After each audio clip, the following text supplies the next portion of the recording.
बाबा जी के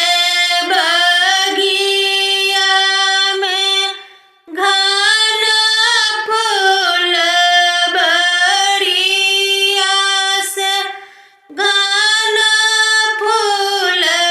बड़िया से सीता बेटी गे बेटी लोढ़े चंपा कलिया सीता बेटी गे बेटी लोढ़े चंपा कलिया जब बड़े सिया बेटी लोढ़े चंपा कलिया से लोढ़े चंपा कलिया से सुंदर दुल्हा हो दुल्हा माड़े फूल सटिया से सुंदर दुल्हा हो दुल्हा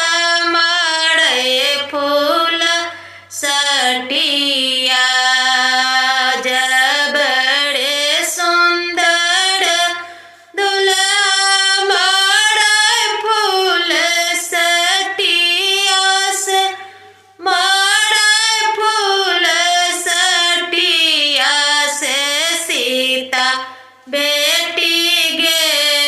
बेटी रोबे आदि रतिया से सीता बेटी गे बेटी रोबे आदि रतिया जब बड़े सिया बेटी रोबे आदि रतिया से रोबे